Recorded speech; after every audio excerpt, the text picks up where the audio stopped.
بسم الله الرحمن الرحيم. الحمد لله والصلاة والسلام على مبعوث رحمة للأنام نبينا محمد وعلى آله وأصحابه وسلم تسليما كثيرا. أما بعد، ونواصل في شرح نواقض الإسلام العشرة لشيخنا العلامة صالح بن عبد الله الفوزان حفظه الله تعالى.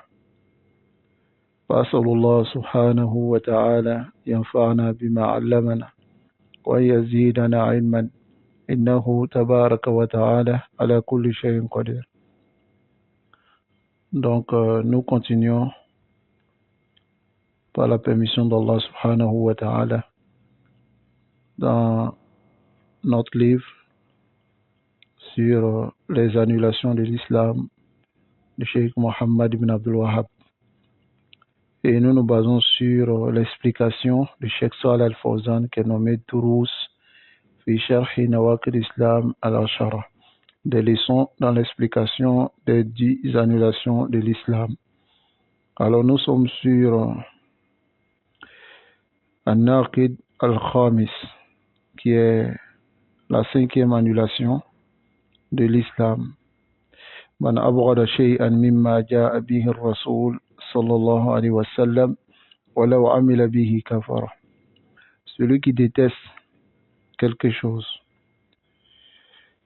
que le messager d'Allah sallallahu alayhi wa sallam a amené, même s'il met cela en pratique, il sort de l'islam. Alors nous avons beaucoup vu des explications concernant ce 5e naqid de Cheikh Salih al-Fawzan hafizahullah ta'ala, et nous nous sommes arrêtés sur le conseil du Cheikh Salih al-Fawzan après nous avoir détaillé et nous avoir donné des exemples qui montrent clairement que si le musulman déteste quelque chose de la religion du prophète sallallahu alayhi wa sallam, que cette chose soit petite ou grand, alors il sort de l'islam. Et on a donné l'exemple de façon contemporaine afin qu'on puisse tous comprendre la dangerosité de tomber dans ce naqid. Mais malheureusement, beaucoup de musulmans tombent dans cette annulation de l'islam. Et le fait de détester dans son cœur quelque chose que le messager d'Allah sallallahu alayhi wa sallam a amené, que ce soit la barbe, que ce soit le hijab de la femme musulmane, que ce soit ce que l'islam a dit concernant la femme musulmane. Alors le musulman qui déteste cela, il n'y a pas de doute qu'il sort de l'islam. Donc voilà pourquoi le cheikh Salih al-Fawzan il dit فَعَلَى الْمُسْلِمِ أَنْ يَتَفَقَّدَ نَفْسَهُ مَعَ هَذَا النَّاقِدِ. Il incombe au musulman de vérifier sa propre personne avec cette annulation, c'est-à-dire de vérifier sa propre personne pour ne pas rentrer dans cela. Et Allah yakuna fihi shay'un min, pour ne pas qu'il y ait quelque chose de cette annulation en lui. Aw yubghidu shay'an mimma ja'a 'ani ar-rasul sallallahu alayhi wa sallam, ou bien pour ne pas qu'il ait en lui le fait de détester quelque chose que le messager d'Allah sallallahu alayhi wa sallam a apporté. Imma li mukhalafatihi li shahwati nafsi, soit cette chose contredit la passion, sa passion, et déteste alors que le messager d'Allah sallallahu alayhi wa sallam a apporté cela. Aw mukhalafati mazhabi, ou bien cette chose contredit la voie qui te suit. Aw mukhalafati hizbi, ou bien cette chose contredit alors son hizb, sa secte. Aw imami, ou son imam. Alors s'il tombe dans cela, fa'ada ala khatarin azim, alors il est sur un danger immense. فتبين من هذا أنه يجب على المسلم. Alors il est clair à partir de ce que nous avons vu qu'il est obligatoire sur le musulman أن يوقر, qu'il doit émancifier ويحترم et respecter كتاب الله, le livre d'Allah, وأحاديث الرسول صلى الله عليه وسلم, et les hadiths du messager d'Allah صلى الله عليه وسلم, c'est-à-dire ses paroles, وألا يقدم عليهما شيئا من الآراء والمذاهب, et qui ne doit rien dévancer sur cela, quelque chose parmi les opinions ainsi que les voix, والرغبات et les désirs, والشهوات et les الشهوات بمعنى les envies. Non. هذا هو مقتضى الإيمان, c'est ce qui implique la foi. ويحب كتاب الله, il doit aimer le livre d'Allah, وسنة رسول الله, et aimer la sunna du messager d'Allah sallallahu alayhi wa sallam. Et au même moment, il doit détester ce qui contredit le Coran et ce qui contredit la sunna. Donc le cheikh dit hadihi alamatul iman, voici les signes de la foi, wal-ittiba et du suivisme, wal-iqtida et de l'imitation correcte. Wallahu anzala al-kitab وأنزل السنة وأمرنا باتباع الكتاب والسنة ونهانا عن مخالفتهما. Allah fait descendre le livre qui est le Coran et a fait descendre la Sunna et nous a ordonné de suivre le Coran et la Sunna et nous a interdit de contredire ces deux. فالذي يريد النجاة والدار الآخرة عليه أن يتمسك بالكتاب والسنة. Alors celui qui veut être sauvé et veut le paradis dans l'au-delà, alors il lui incombe de s'accrocher au Coran et à la Sunna. حتى لو خالف ذلك ما يريد ويشتهي, même si le Coran et la Sunna contredisent ce qu'il veut et ce qu'il désire. Mais celui qui veut être sauvé, alors il doit s'accrocher au Coran et à la Sunna. Et même s'il y a des choses dans le Coran et la Sunna qu'il n'aime pas, alors il doit faire l'effort d'aimer cela. S'il ne l'aime pas parce que cela contredit sa passion, alors il doit faire l'effort de dompter son âme pour pouvoir aimer cela. Car détester cela va le faire sortir de l'islam. فَإِنَّ الْعَاقِبَةَ حَمِيدًا, car la fin sera louable. Wallahu jalla wa ala hakim alim.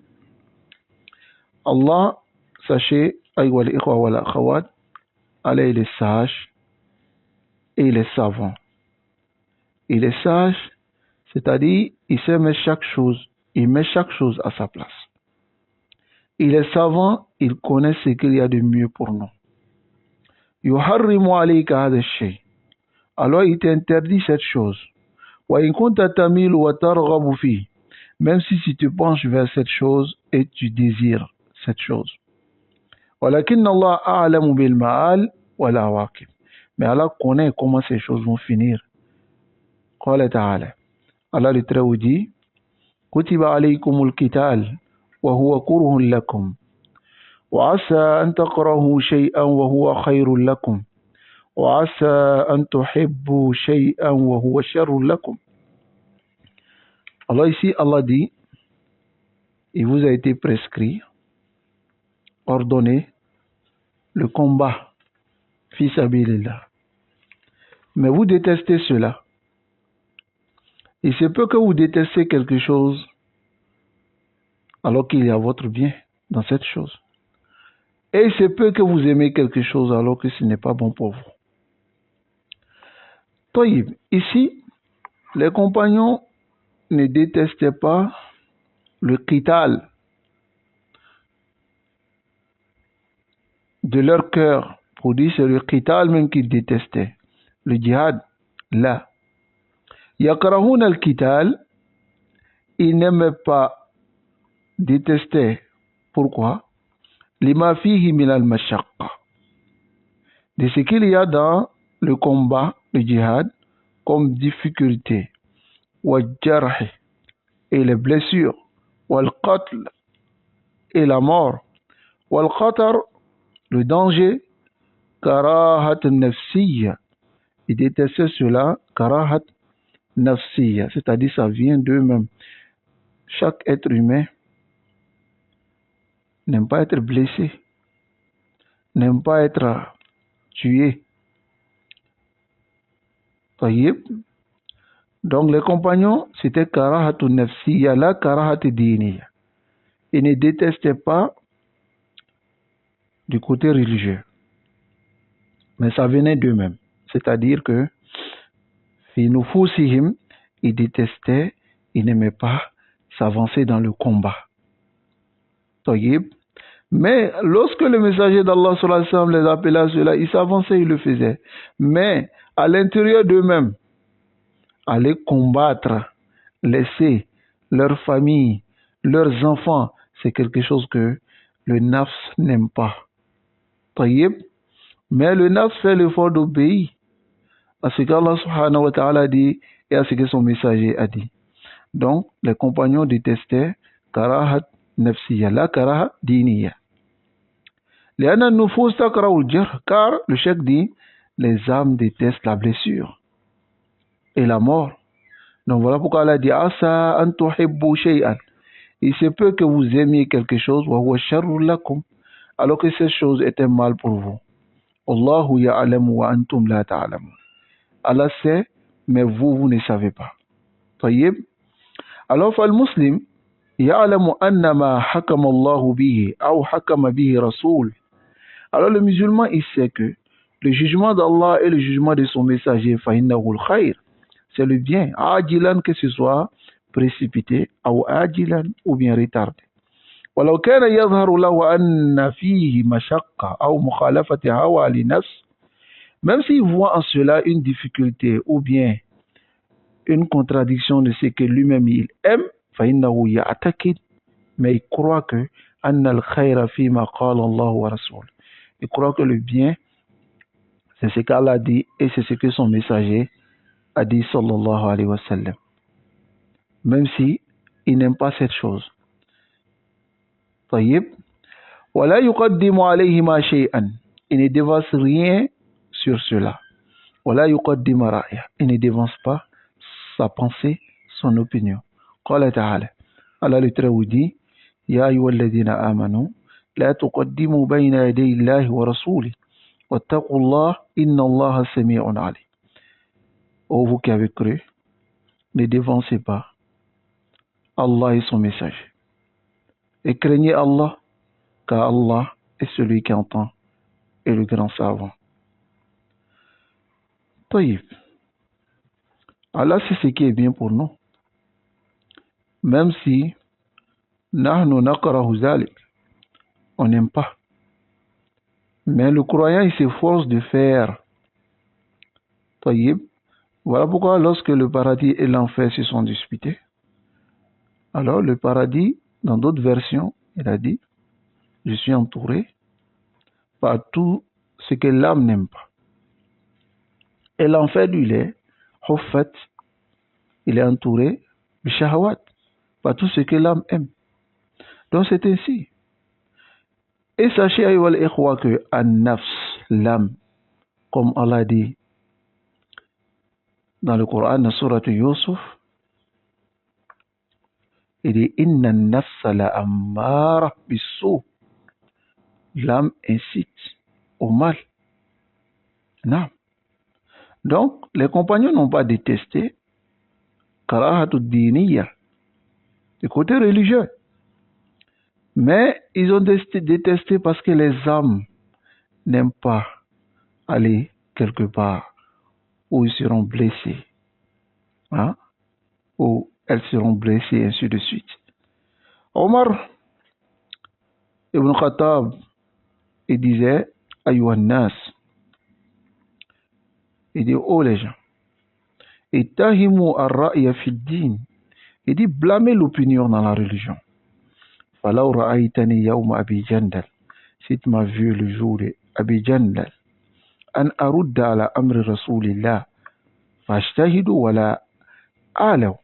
Il dit, si tu m'avais vu ce jour-là, j'ai pas aimé le pacte que le messager d'Allah sallallahu alayhi wa sallam a fait avec les mécréants.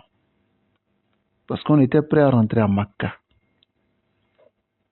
Et les mécréants sont venus. On a fait un sol. C'est-à-dire le sol, c'était un traité. Et Omar avait vu en cela un rabaissement pour les musulmans. Yawma Abi Jandal, pourquoi ce jour-là est nommé ainsi? Parce que il y avait parmi des musulmans ceux qui avaient encore les parents à Makkah. Ils sont venus se réfugier auprès du messager d'Allah sallallahu alayhi wa sallam. Mais le jour, lorsqu'ils ont conclu le pacte, pour que le pacte qu'ils vont mettre en place, dont ils vont tomber d'accord dessus, il fallait que le messager d'Allah sallallahu alayhi wa sallam retourne cette personne vers les mécréants. Alors que il avait cru et ne voulait pas retourner parce que s'il retournait là-bas, ils allaient le faire souffrir. Donc, comme c'était un pacte, le messager d'Allah sallallahu alayhi wa sallam était obligé de regarder Mura'atul Masalih wa Mafasid, de regarder ce qu'il y a comme intérêt et ce qu'il y a comme méfait. Donc, il a choisi de ramener cette personne vers les mécréants. Donc, voilà pourquoi ce jour-là, dans certains riwayats des savants, ça a été nommé Yawm Abi Jandal. Voilà qu'en ce jour-là, lorsqu'ils ont conclu le pacte, la question c'est quoi?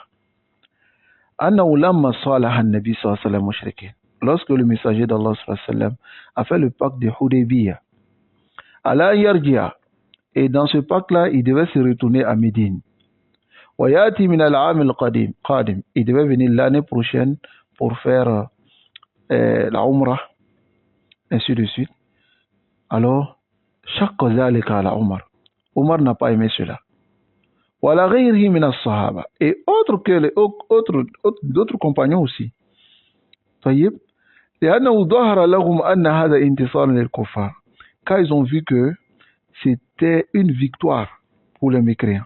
Parce que nous, on est allés. Vous connaissez la qissa de Omar ibn Khattab radiyallahu anhu. Il n'aimait pas l'échec. Donc, lorsque cela arrivait, Omar, pour lui, soit les mécréants acceptaient qu'ils rentrent à Mecca pour faire la Umrah, ainsi de suite, ou soit on les combattait jusqu'à tuer jusqu'au dernier. Les tuer jusqu'au dernier. Mais Rasul sallallahu alayhi wa sallam a choisi de conclure ce traité, qui est le pacte qu'ils ont conclu à Hudaybiyah, qui est la trêve. Et Omar n'a pas aimé cela, ainsi que d'autres compagnons. Tayyib. Et Omar a vu en cela zillatun lil muslimin, un rabaissement pour les musulmans. Fashaqqa alayhim dhalika. Et c'était difficile pour eux. Alors Omar, il allait voir Abu Bakr radiyallahu ta'ala. Il a dit à Abu Bakr, il dit, mais il n'est pas d'accord avec ce qui a été fait, c'est-à-dire il n'a pas aimé. Pas, il s'est opposé, mais il n'a pas aimé. Et Abu Bakr lui a dit, Haza Rasulullah, Allahu Akbar. Il dit, mais c'est le messager d'Allah. Ça veut dire que la yantiqu anil hawa. Ça veut dire tout ce qu'il fait, il a du bien. Amsik bi gharzihi, reste derrière lui. Fatamma solo. Ils ont conclu le traité. Wa kana khayran lil muslimin. Et c'était bien même pour les musulmans. Wa zillatun ala al-kafirin. Et aussi un rabaissement pour les mécréants. Voilà pourquoi Allah a nommé ce jour-là Fathan. Si vous regardez dans Surat al-Fath, Allah dit Inna fatahna laka fathan mubina. Fath, c'est-à-dire la victoire. Allah a nommé ce traité-là victoire. Taïeb. Alors que Omar n'a pas aimé cela. Il a pensé qu'il y a en cela un rabaissement pour les musulmans, une imperfection. Et une victoire pour les mécréants. Lakin, c'est que le messager d'Allah a donné comme sentence, a vu, c'est ce qui est bien. Car le messager d'Allah ne parle pas sous l'effet de la passion, et ce n'est qu'une révélation qui descend sur lui. Donc, ce qui est obligatoire, en tout cas, tu dois dévancer la parole d'Allah. Et la parole de son messager, chaque fois devant toi, même s'il arrive qu'il y a une chose que ton cœur n'aime pas, et tu te penches vers autre chose. Mais tant que Allah subhanahu wa ta'ala il a interdit, alors tu te dois de suivre Allah. Tant que le messager d'Allah sallallahu alayhi wa sallam a interdit, tu te dois de suivre le messager d'Allah sallallahu alayhi wa sallam. Fala ta'tarid, ne t'oppose pas. Wala yakun fi nafsika harajun min dhalik, et que tu n'aies pas de gêne dans ton cœur concernant cela. Amma, quant au fait, ida abghadta dhalika, si tu détestes cela, fa'adi ridda, c'est une apostasie. Comme je vous l'ai dit, qu'Allah nous préserve. Par exemple, une personne qui dit, une femme qui dit, moi je déteste le hijab, elle est mécréante. Mais une femme qui dit, moi je crois que le hijab c'est une obligation d'Allah subhanahu wa ta'ala, mais moi je ne peux pas le porter. Elle n'est pas mécréante, mais elle est dans le péché. Mais une femme qui dit, je déteste le hijab, mais elle porte le hijab. C'est-à-dire, elle le porte, mais dans son cœur, elle n'aime pas. Elle sort de l'islam. Détester quelque chose, que ce soit le hijab, c'est ce qu'on a donné en exemple. Parce que nos sœurs, qu'Allah les préserve, elles sont beaucoup attaquées. Dehors, quand elles sortent dehors, par certains musulmans qui se moquent d'elles.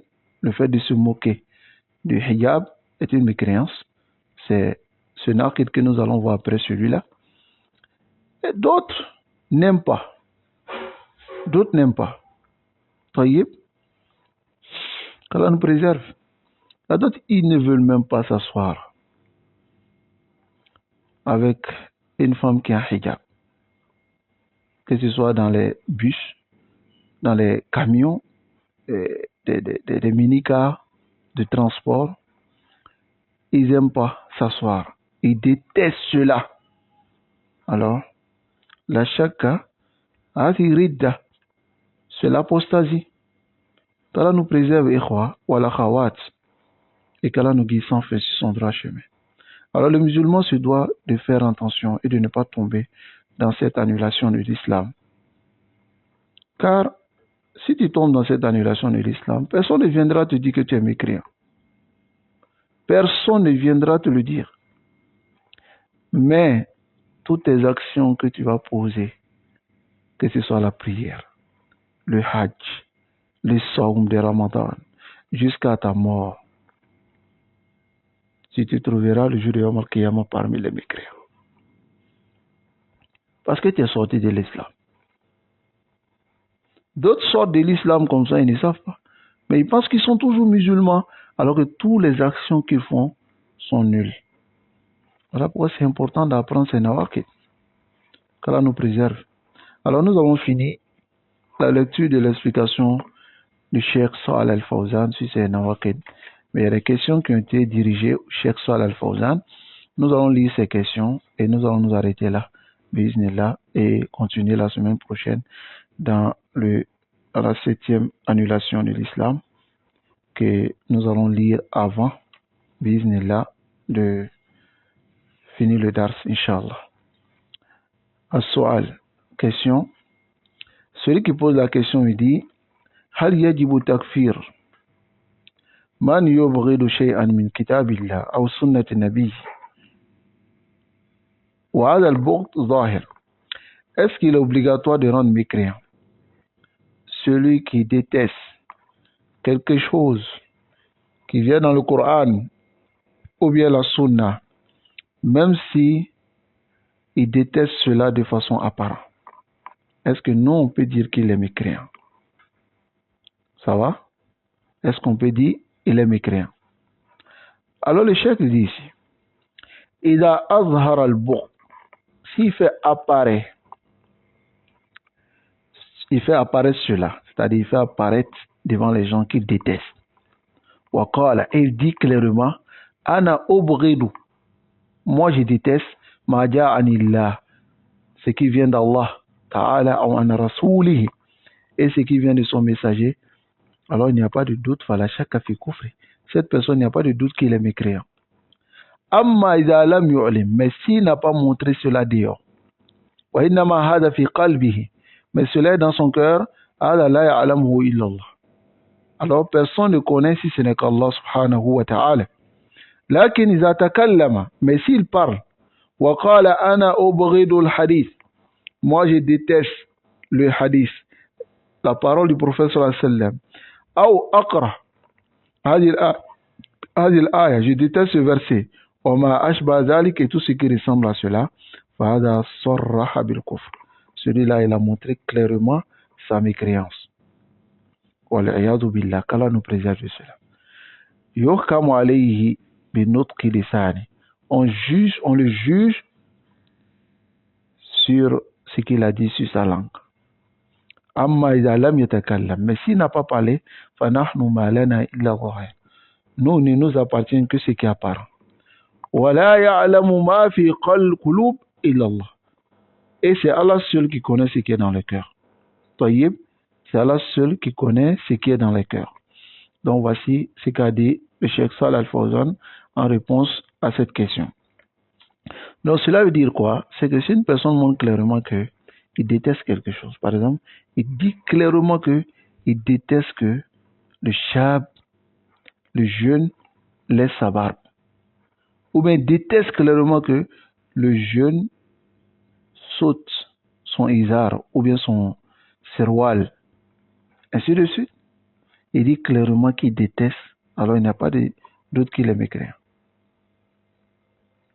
Mais s'il a caché cela dans son cœur, il sort de l'islam. La shak, il sort de l'islam. Mais c'est Allah seul qui connaît cela. Soal. La question suivante. بعض الناس قد يصعب عليه بعض الأعمال فيقوم بها مع المشقة وأحيانا قد تقرأ أنفسهم شيئا مما أنزله الله كالاستيقاظ للصلاة الفجر وغير ذلك، فهل هذا يعد ممن أبغض شيئا مما جاء به الرسول؟ Alors celui qui pose cette question, il dit, certaines personnes, قد يصعب عليه, certaines choses sont difficiles, certaines actions de l'islam, c'est-à-dire certaines pratiques de l'islam sont difficiles pour eux. Ils le font avec difficulté, ça va? Et souvent, ils détestent même quelque chose qu'Allah subhanahu wa ta'ala a fait descendre, tel que le fait de se lever du sommeil pour la prière des Fajr. Ou autre que cela. Est-ce qu'on considère cela parmi les actes qui montrent qu'ils détestent quelque chose qui est venu du messager d'Allah sallallahu alayhi wa sallam? Alors ici, le cheikh va clarifier ici. Il dit, hunaka farq, il y a une différence. Bayna kawn al-insan yubghidu ma anzala Allah wa kawnuhu yusibu al-kasal an qiyam al-layl. Il dit, il y a une différence entre le fait que l'être humain déteste quelque chose que le messager d'Allah sallallahu alayhi wa sallam a fait descendre, ou bien le fait qu'il est atteint par la paresse de ne pas se lever la nuit, ou bien de ne pas se lever pour prier la prière de Fajr. D'autres sont atteints par la paresse, mais ça ne veut pas dire qu'ils détestent. Donc le cheikh il dit, Hada la yakunu kafiran, celui-là n'est pas mécréant. Hada yulamu ala kasali. On le blâme, celui-là on le blâme pour sa paresse. Wala tasaquli, et le fait qu'il soit lourd, on le blâme pour cela. Walakin la yuqalu annahu kafir. Mais on ne dit pas qu'il est mécréant. Lianna hada amru tabi'i, car c'est quelque chose de naturel. Il arrive souvent, on le réveille, il n'arrive pas à se réveiller pour prier. Donc, s'il ne s'est pas levé pour prier, la prière de Fajr, est-ce que cela montre qu'il est mécréant? Là, cela ne montre pas qu'il est mécréant. Wala yarji'u ila al-iman. Il ne retourne pas de la foi, kama inna an-nas lamma farada al-qital, comme les gens lorsque le combat a été ordonné. Saqula alayhim, ça a été difficile pour eux. Jusqu'à Allah leur a dit kutiba alaykumul qital wa huwa kurhun lakum. Il vous a été ordonné, prescrire le combat, alors que vous n'aimez pas. Laysa ma'nahu annahum yakrahuna anna Allah farada. Cela ne veut pas dire qu'ils détestent parce que Allah a ordonné. Non. Wa innama yakrahuna nafs al-qital. C'est le combat là. Ça va? Parce qu'ils ont peur d'aller mourir. Tayyib. Wa huwa kurhun lakum. Alors qu'ils n'aimaient pas. Al-qitalu bima fihi min al-mashaqqa. Le combat. Et ce qu'il y a dans le combat comme difficulté, fala shakka annahu yulamu ala hada. Il n'y a pas de doute que ils sont blâmés pour cela. Walakin ma yasilu la hadd al-kufr, mais n'arrive pas à la limite de la mécréance. Al-kasala ni salat, la paresse de ne pas se lever pour prier. Masalan, salat al-layl, la prière de la nuit. Qiyamul layl. Ou ba'd al-ahyan an salat al-fajr. Ou souvent la prière de fajr, ma yahduruha. Il n'assiste pas à la prière de Fajr bisababit as-siqal, par le fait qu'il soit lourd, wal kasal, la paresse, wa naum, et le sommeil. Hada naqsun, c'est une diminution, fi imani, dans sa foi, bila shak, il n'y a pas de doute. Tayyib, wa hada naw'un min anwa'in nifaq, et ça rentre parmi les différents types d'hypocrisie. Le fait de ne pas se lever, ça va, pour prier à l'heure, ou bien de dormir, de ne pas se lever pour la prière de Fajr. Ça fait partie des différents types d'hypocrisie.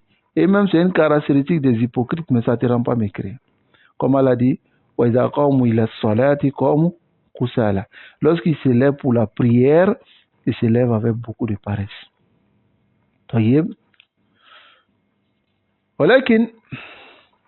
Mais la yasilu ila haddil kufr, walakin law kariha as-salah. Même maintenant, s'il avait détesté la prière elle-même, wa qala ma hadi salat, mais quelle est cette prière-là? Il dit, mais quelle est cette prière-là? Wa limadha naqumu bil-layl, pourquoi on se lève la nuit? Wa nazhabu wa nusalli, et on s'en va, on prie. C'est-à-dire au moment où on doit dormir, parce que salat al-fajr, il fait encore nuit. Tu te lèves, il fait encore noir. Et il dit, pour qu'on se lève la nuit et on va à la prière. C'est celui-là qui devient mécréant. S'il a détesté la législation, c'est que Allah subhanahu wa ta'ala a légiféré. Donc il y a une différence entre la paresse et le fait de détester. La personne n'aime pas se lever pour prier, mais ça ne veut pas dire qu'il n'aime pas la prière. Ça ne veut pas dire qu'il déteste la prière elle-même. Mais il n'aime pas se lever pour prier parce qu'il est tout simplement paresseux. Voyez? La question suivante. Soal, man radda khabaran min akhbari nabi sallallahu alayhi wa sallam fi al-abwab al-aqaid ala annaha min akhbari al-ahad, hal yu'tabaru zalika ridda an l'islam? Alors celui qui refuse, il dit, celui qui pose la question, il dit, celui qui refuse une information, c'est-à-dire un hadith. Parmi les hadiths du messager d'Allah dans le chapitre de la croyance, et dit que ça fait partie des hadiths qui ont une ou bien deux chaînes de transmission, c'est-à-dire qui n'a pas été relaté par beaucoup de compagnons. Est-ce qu'on considère cela comme une apostasie de l'islam? Alors le cheikh il dit, Iza alima, s'il a su, annahu sahha anir rasoul, que cela a été authentifié du messager d'Allah sallallahu alayhi wa sallam, c'est-à-dire c'est authentique, et que c'est un test dans le sujet même de l'Aqidah. Il n'y a pas de supposition. Naam. Alors oui, on considère cela comme une apostasie, parce qu'il n'a pas d'excuse. C'est comme la bid'a des Mu'tazila et des différents qui disent qu'on n'accepte pas dans l'Aqidah les hadiths ahad, mais les hadiths mutawatir. Donc si le hadith est authentique et qu'ils n'ont pas accepté, alors ils n'ont pas d'excuse. Mais si on ne connaît pas l'authenticité du hadith, et que le hadith soit venu vraiment du messager d'Allah sallallahu alayhi wa sallam, ou bien on connaît l'authenticité, mais le hadith, si ihtimal, il y a des suppositions, c'est pas un test dans le sujet. Parce que pourquoi le cheikh dit ça? Parce que il refuse souvent des hadiths alors que les hadiths ne parlent même pas du même sujet. Voyez?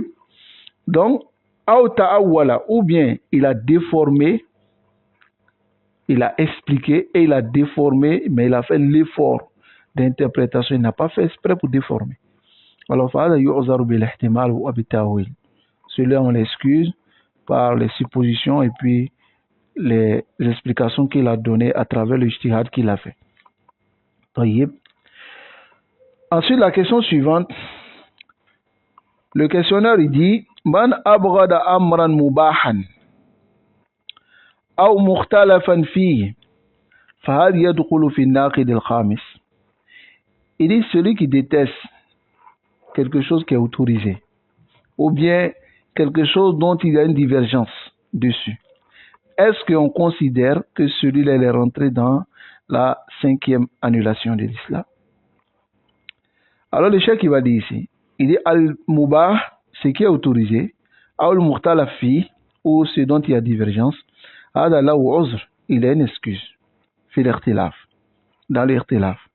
Idha kanat al-masala fiha khilaf, s'il y a une divergence dans le sujet, wa huwa akhadha bi ahad al-ihtimalat, mais il a pris l'une des deux suppositions, ou bien l'une des suppositions, ou ahad al-madahib, ou bien une des deux voies, ou l'une des voies, fa'ada in kana mujtahidan.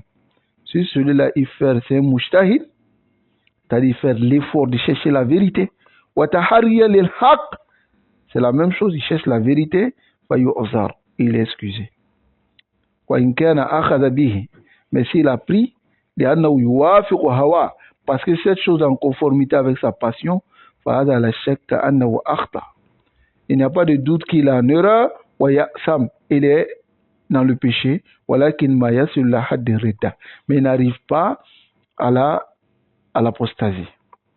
Voyez, qu'Allah nous préserve. Donc c'est comme ceux qui prennent quelque chose que leur passion ou leur âme aime, mais ils savent que la vérité n'est pas dans cela. Alors ils sont dans le péché, il n'y a aucun doute. Mais ils n'arrivent pas à l'apostasie.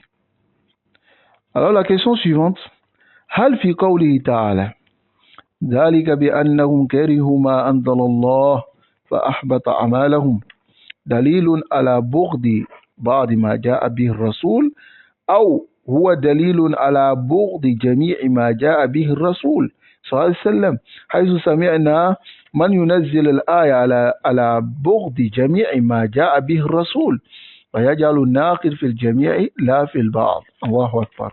Voici une question qui est très importante. Vous savez, les gens qui ont des ambiguïtés, ils utilisent ça souvent. Alors celui qui pose la question, il dit, ce verset qui vient dans Surat Muhammad, dans lequel Allah dit, cela parce qu'ils ont détesté ce que Allah subhanahu wa ta'ala a fait descendre et Allah a annulé leurs actions.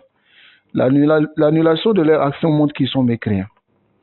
Maintenant, il pose la question. Il dit, est-ce que ce verset est une preuve qui montre la mécréance de celui qui déteste quelque chose de ce que le messager d'Allah sallallahu alayhi wa sallam a envoyé, ou bien c'est une preuve qui montre qu'il s'agit de celui qui déteste tout ce que le messager d'Allah sallallahu alayhi wa sallam a envoyé.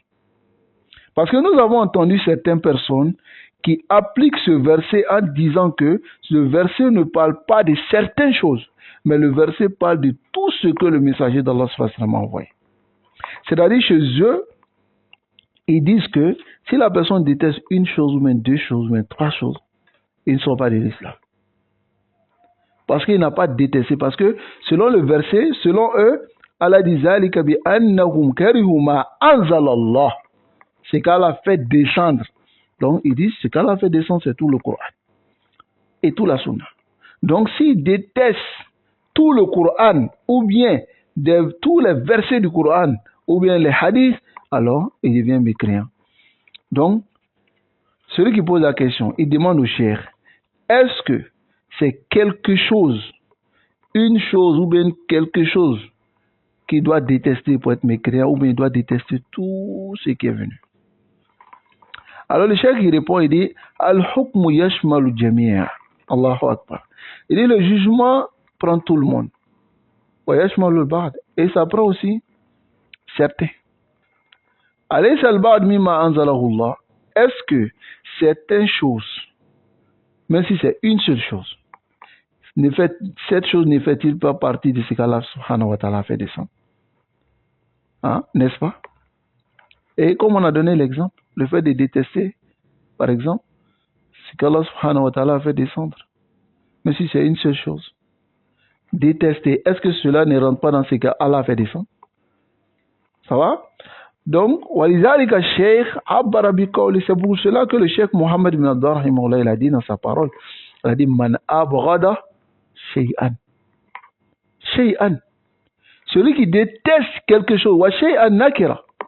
C'est nakira, indéfini.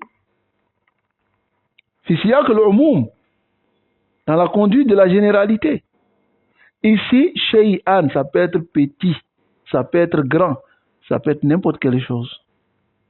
S'il déteste quelque chose que Allah subhanahu wa ta'ala ou le messager d'Allah sallallahu alayhi wa sallam a apporté, alors il sort de l'islam, il n'y a pas de doute. Tayyib.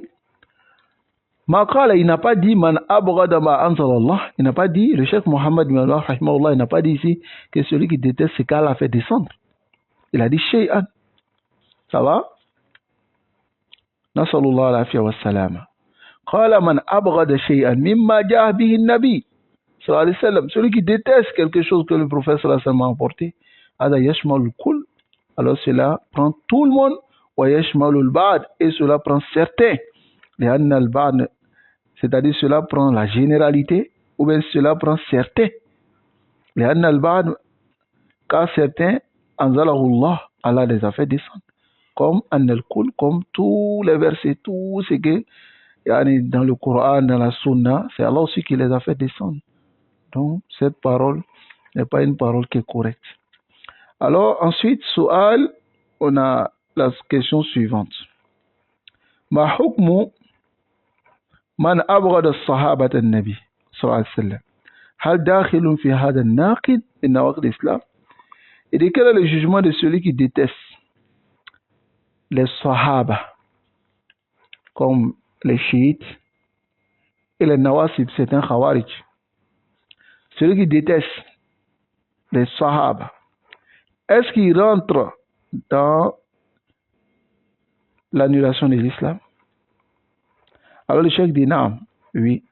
Man abghada sahabata rasoul, celui qui déteste les compagnons du prophète sallallahu alayhi wa sallam, c'est une preuve qui montre que c'est un hypocrite.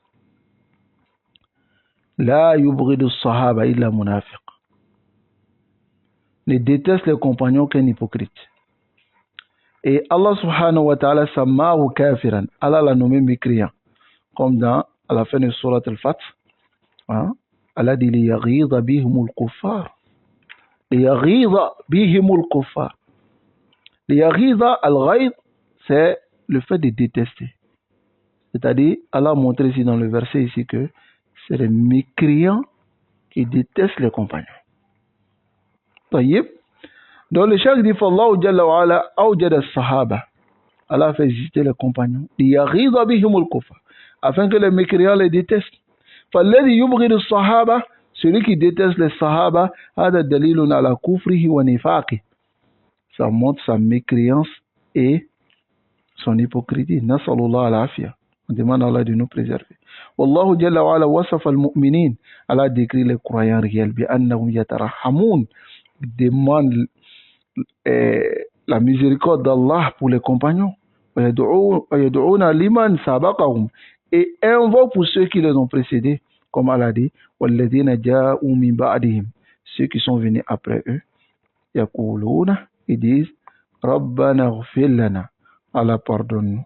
وَلِإِخْوَانِنَا الَّذِينَ سَبَقُونَ بِالْإِيمَانِ.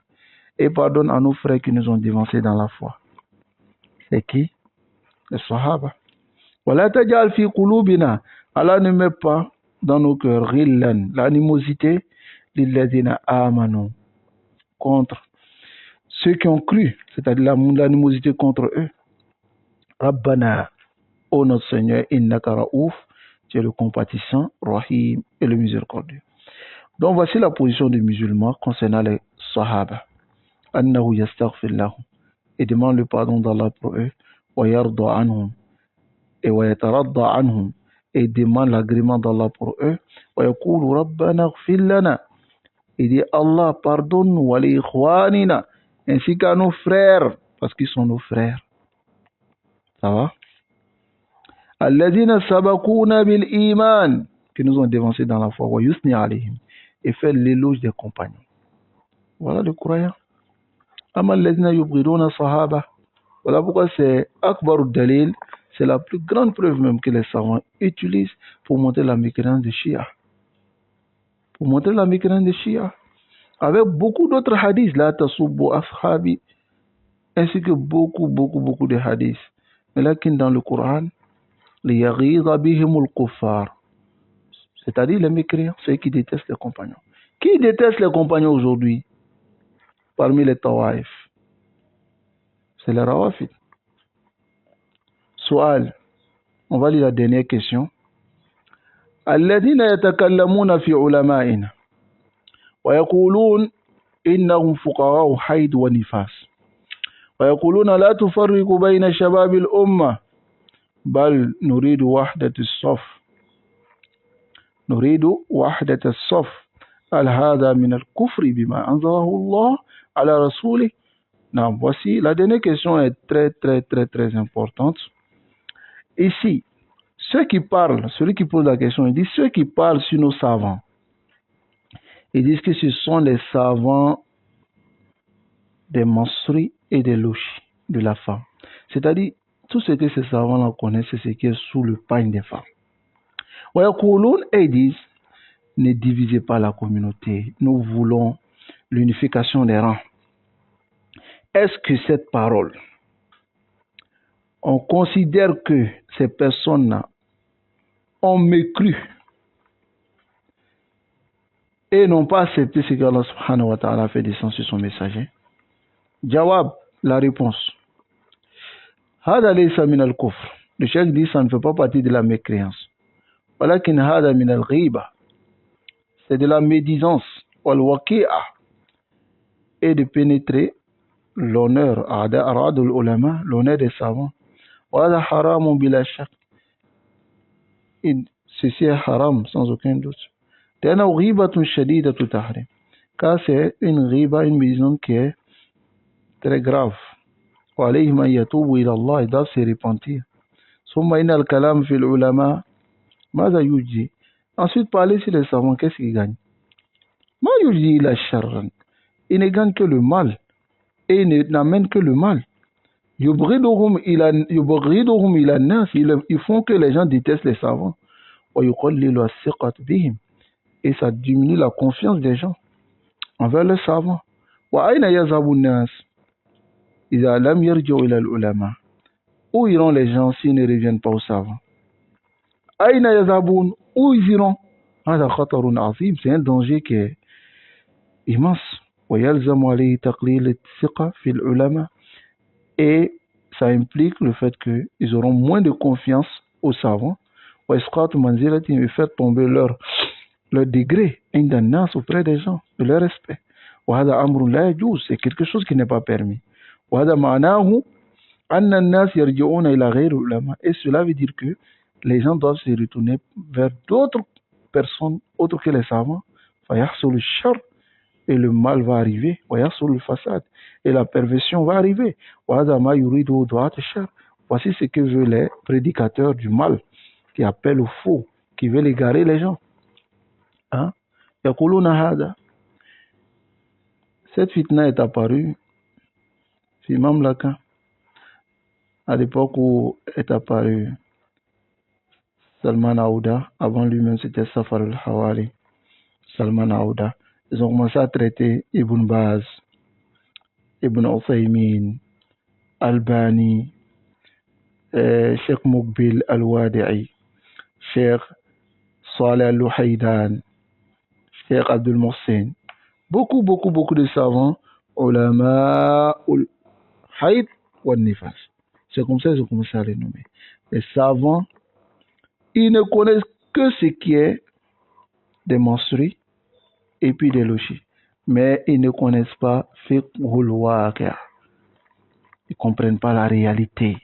Ils ne sont pas à jour.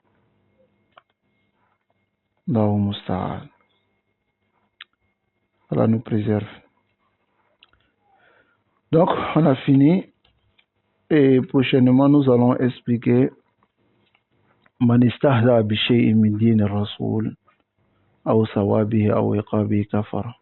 Celui qui se moque de quelque chose, c'est-à-dire bi shay'in, de la religion du prophète sallallahu alayhi wa sallam, que ce soit la récompense qu'Allah a préparée pour les croyants ou bien le châtiment, alors il sort de l'islam.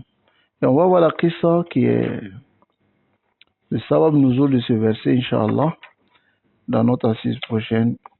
Nous demandons à Allah subhanahu wa ta'ala de nous préserver. Et je conseille à mes frères de mémoriser Nawaqid l'Islam. J'avais donné le conseil au début du livre, mais je ramène le même conseil. Donc, entraidez-vous dans le fait de mémoriser et ensuite suivez les cours, bismillah, ou pour être bénéfique pour les autres. Inch'Allah. Qu'Allah vous préserve. Ceux aussi qui ont le livre, qui peuvent suivre directement, alors suivez avec le livre. Ça va vous faire un plus dans la langue arabe et ça va vous accorder encore plus de compréhension. Wa sallallahu wa sallam ala nabina Muhammad wa ala alihi wa ashabihi ajma'in.